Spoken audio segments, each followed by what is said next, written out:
Olá, seja bem-vindo. Eu sou Alexandre Perezan, professor da UFMS, mestre e doutor em História Antiga e Medieval pela UF e graduado em História e Direito. Hoje eu estou aqui para apresentar para vocês um livro recentemente publicado e que já está disponível para venda em diversos sites pelo Brasil e no exterior, inclusive. Eu agradeço imensamente a editora HBP por apoiar a impressão deste livro. Como vocês podem ver, este livro, intitulado A História Antiga 1, ele reúne, em síntese, as aulas à distância que ministrei ao longo de 2022. Este livro, portanto, é o resultado aí das aulas proferidas na modalidade de ensino à distância, EAD, que ministrei na UFMS ao longo de 2022, né? Depois de concluídas as aulas, aí eu resolvi transformar as aulas gravadas em livro. Foi um trabalho considerável, transformar todas as aulas gravadas em texto escrito, mas o resultado foi gratificante. Mas eu acredito que esse material pode ajudar também aí o estudante a rever uma série de conceitos já assentados aí no campo da história.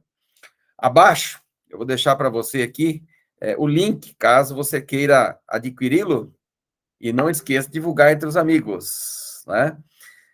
Bom, então, só assim, a título de discussão, para a gente entender um pouquinho o que está sendo debatido aqui, esse livro tem 280 páginas, é um livrinho interessante, ficou bonito, né? E nestas páginas, eu apresento a análise aí das principais questões, né? Sobre um período considerado até intrigante da história, que é a história antiga, né? E aí, nesse trabalho, contém aí uma série de curiosidades bastante interessantes que podem chamar a atenção do leitor. Eu digo isso porque qualquer pessoa fica interessada em saber mais sobre as teorias que tratam aí da origem do homem no planeta e como se formaram as primeiras civilizações da história, né? Esse surgimento que provavelmente aí deve ter ocorrido na região da Mesopotâmia antiga, que hoje é conhecida aí como, atualmente é o Iraque, né? Então, é interessante para você tentar compreender o que está sendo debatido nesse livro. E trata-se, no final das contas, né, de um livro de natureza histórica, apesar de toda a influência antropológica da área do direito que a gente acaba recebendo aí pelos estudos que a gente faz. E foi elaborado quase em sua totalidade para atender a disciplina de História Antiga 1, que foi ofertada na modalidade de ensino à distância, já foi concluída essa disciplina. Então, ela já hoje é resultado em formato de livro. Mas como surgiu essa ideia de fazer um livro a partir de uma disciplina à distância? Eu, há tempos, venho destacando a importância aí de revisitar a história antiga. E, desse modo, aí, a partir dessas inquietações minhas, nada mais plausível do que rever as teorias, ao mesmo tempo em que se ministra aí essa disciplina tão clássica e importante para a formação dos jovens estudantes. Claro, isso tudo além de garantir, né, um debate teórico ao estudioso interessado nessas polêmicas maiores aí sobre o surgimento da vida, das primeiras civilizações. Isso significa que a história é, na verdade, um anseio que habita o coração do estudioso e obriga o homem a viver também em constante busca pela compreensão do que é justo, do que é belo e do que é verdadeiro. Então, a partir destas inquietações, eu acabei sendo motivado a traduzir essas aulas de ensino à distância em formato de livro, né? Então, claro, é por isso que, nesse caso aqui, eu tenho um propósito bastante básico, né, que é tornar a história algo vivo no coração do homem, né? E, claro, revisitar tempos aí, de tempos em tempos, visitar os temas clássicos da história antiga, são sempre muito interessantes para quem gosta de estudar, né? O estudante é aquele indivíduo que vive na solidão, lendo, quem sabe apreendendo novos aspectos teóricos também. Então, retomar os estudos sobre as principais formas de organização da sociedade e fazer paralelos legítimos, né, como dizia o Georges Deby, um grande historiador, eu julgo importante, principalmente um tempo em que a verdade, né, se encontra, de certo modo, até desgastada, mormente em razão e depois de muito ser atacada por filósofos e historiadores, né? Os historiadores, às vezes, gostam de atacar a ideia de verdade, né? Então, o passado foi aqui, de certo modo, revivido, pois em pleno século XXI, cada indivíduo, seja ele filósofo ou pessoa comum, né, substituiu de maneira equivocada a verdade por uma simples questão de gosto. Né? E isso permitiu a cada indivíduo possuir e defender o seu próprio gosto, né, em qualquer debate, inclusive, às vezes, até no mundo acadêmico. Nós não estamos aqui para defender gostos, não é? Estamos buscando elementos que possam nos conduzir a uma visão mais verdadeira de história, as questões factuais que estão presentes lá, né? Então, o que se intensificou por décadas foi um descaso, né, em relação à produção do conhecimento histórico.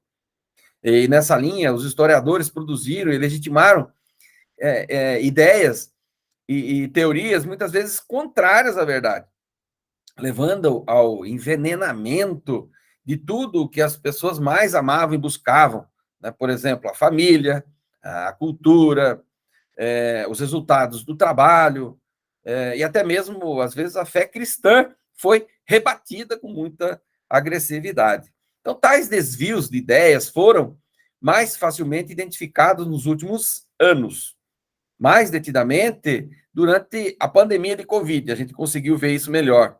Momento em que esse comunismo emocional estimulou sem reservas uma espécie de terror e o medo à liberdade. As pessoas começaram a ter medo da liberdade, ao trabalho e até mesmo a busca do conhecimento. Começou a se ter medo em relação a esses elementos que são fundamentais na nossa vida: a liberdade, o trabalho e o conhecimento. Então, esse período de terror histórico, né, que se estendeu aí entre 2020 e 2022, mais ou menos, ele acelerou a censura praticada ao pensamento livre. Mas não conseguiu impedir aí a gente de produzir materiais livres e que possam rediscutir temas, muitas vezes até já consensuais aí na área de história. Mas mesmo diante de um cenário caótico como esse, incumbe ao historiador, então, escrever sobre tais evidências catastróficas e inibidoras da liberdade. Foi isso que me motivou também. E é certo que a visão marxista tomou de assalto a inteligência e muitas vezes se julga até superior pela horda de bárbaros aí que conduz, praticando checagens de ideias e um verdadeiro patrulhamento ideológico sem fim nos ambientes acadêmicos, né? Mas isso não impediu aí a produção deste livro. Felizmente, ainda a liberdade está presente. Talvez a história das ideias possa traduzir com mais propriedade como se desenvolveu essa falsa consciência dos intelectuais. Muitos intelectuais, ironicamente, acreditam e agem acreditando, né, estarem livres de esquemas ideológicos e de preconceitos. Muitos deles acreditam, né, checando o outro, controlando o outro, acham que, né, diante desse predomínio, não há liberdade para o debate, né? Quando se instala essa modalidade de checagem, fica difícil. E essa é a premissa, básica para se entender o terreno movediço dominado por ideologias que criam um ambiente psicológico de fanatismo totalmente contrário, então, aí ao conhecimento científico.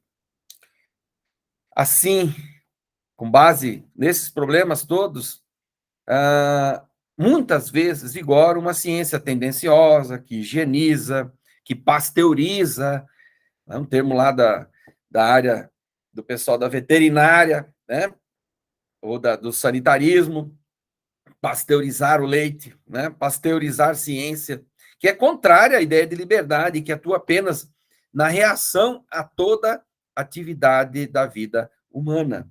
Né? uma ideia de ciência criadora de regras e métodos, sendo a metodologia científica apenas uma ideia imposta, muitas vezes, uma pirueta da reatividade contra a atividade humana. Mas este livro tenta, então, superar aí essas questões e avançar na produção de um conhecimento útil ao leitor, né? Porque aqui ele vai poder, então, encontrar uma leitura diferenciada do que a gente costuma ver aí nas grandes teorias que debatem esse tema.